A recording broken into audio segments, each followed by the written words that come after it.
จวดตอนนี้กำลังในการเต้นทรงสการอยู่โพลงามเห็นปะ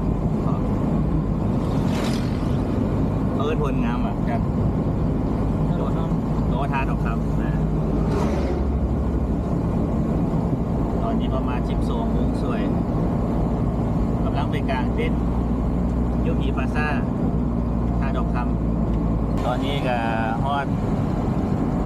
บ้านหนองสองห้องแล้วฮอดตลาดท่าดินแดง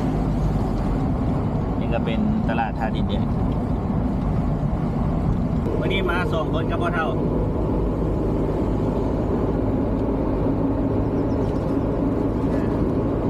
เสื้อทีมงานคนละสี สีแดงกับสีฟ้า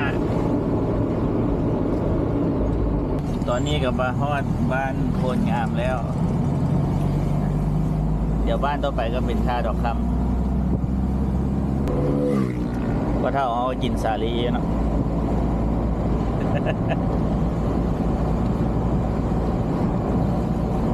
ก็หันหน้าพี่เด้อเนาะจักแล้วเพราะว่ามันของคนงามอ่ะหรือว่าเอาแล้ว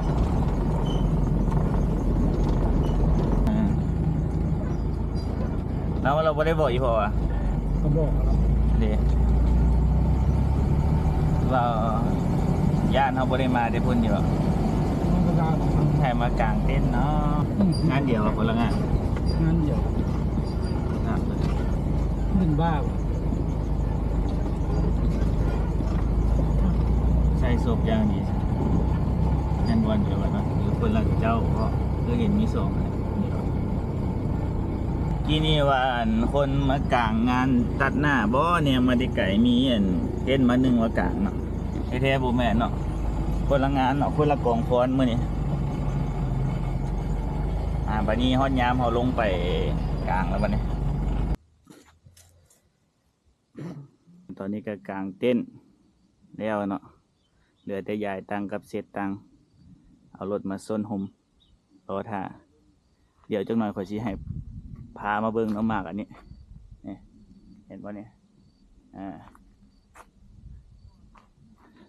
เบิ่งต้นมันต้นบักใหญ่อยากรู้ว่าต้นอย่างเดียวไปเบิ่ง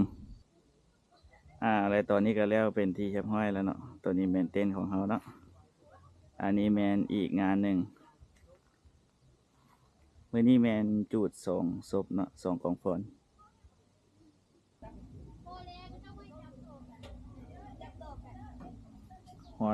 ฮอนคักฮอนแน่เพราะ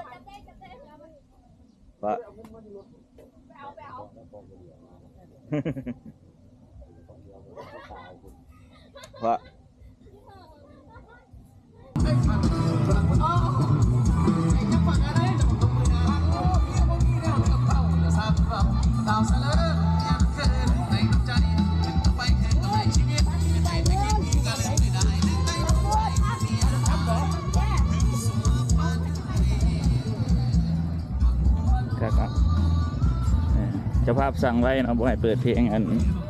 กรณีการแสงเพื่อนก็เลยเปิดเพลงนี้มาเดี๋ยวเขานั่งท่าต่อไป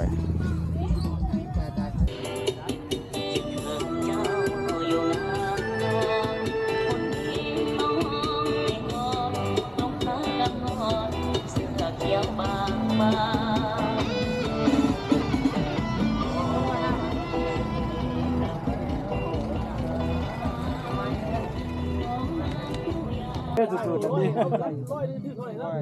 ปันเลยเดี๋ยวมันสีแซงกูอยู่แล้วกูไปเขื่องทางเลยยังพูดไปถึงทะเลกันดิซิตอนนี้เพิ่นกระจุดเป็นเทียมห้อยนะเดี๋ยวเฮามากู้เต้นกันเลยแล้วก็เมียนต่างเพื่อเกี่ยวเมืองเนาะเพราะว่าชีทายให้เบิ่งเนาะโอ้พอเห็นแล้วเราเข้าไปเบิ่งแล้วพอว่าชีทายเอาเห็นอยู่ปะว่าชีทายให้เบิ่งหรอกเด็ดให้เจ้าเด็ดไปเบิ่งละอันนี้ต้นบักหวดเนาะเด็ดเหลือมากหน่อยนึง ต้นบักใหญ่เนาะปกติเขาจะเห็นแต่ต้นน้อยๆหน่อยนี่ต้นบักใหญ่อยู่ผีปลาซ่าเนาะบุ้ยเคยตัดเห็นมากดำ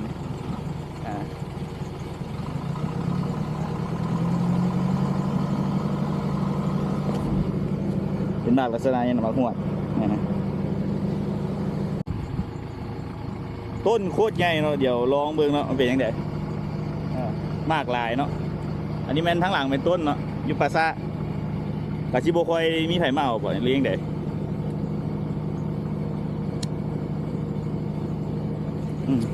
หวานมันก็หวานตัวเพาะฟาดก็ฟาดอยู่แต่ก็ธรรมดาเอาวะกินได้เนาะได้อยู่แต่ว่าคือน้อยก็ไม่ได้เขากินหรอกสมมติ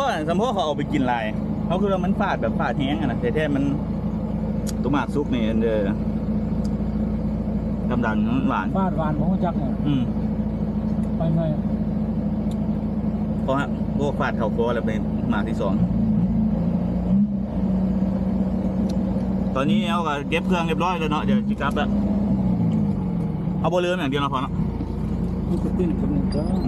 ไปเนื้อไปนี่ตั้งพวกมือกับเนื้อกลับพวกจอดมันตั้งกลับเลยเด้อทางนั้นกินสาลีทางนี้กินมะม่วงเขาก็เลยโทษน้ำก้อนทิมน้ำบางคนแบบเสียดายเนาะก็คือว่าเสียดายพวกอันพวกกินเบียร์พวกจะเอาไปแช่เบียร์น้ำก้อนน้ำเอามาก็ต้องเอาวางไว้นี่แหละคันโบเมิดกันไม่มูกินเบียร์กินเบิร์ดเป็นทำไปยังไงน้ำก้อนกับทีมไม่เมิดอาโทนี่ก็เฝ้าไปเนาะก็ไปกินเบียร์ประมาณจำนวนของก็แล้วไว้ยืนบอก2-3 โมงตอนนี้ก็ถือว่าเรียบร้อยแล้วเนาะมากางเต้นทรงสการทรงดังครับตั้งอีก80 หน่วยอยู่จนกว่าเพิ่นจูดเพิ่นแล้วเพิ่นเบิดเฮากับเก็บเฮากับกู้แล้วก็เตรียมเนื้อเนาะวันนี้ตอนนี้ก็ฮอดทางออกแล้วต้นนี้บ่ตายใช่ไหมต้นนั้นหมักมังกรนะมะม่วงเขาห่อเนาะมะม่วงเขาห่อแถวนี้เขาปลูกหมักมังกรม่วงลำไยเทียบกันแน่นวะแต่ยามนี้มันมังกรก็เป็นมาเพราะอันเห็นว่าแดงๆก็เป็นวะมีแต่แบบม่วงยามมังกรศูนย์ทดลองแนวพันธุ์พืช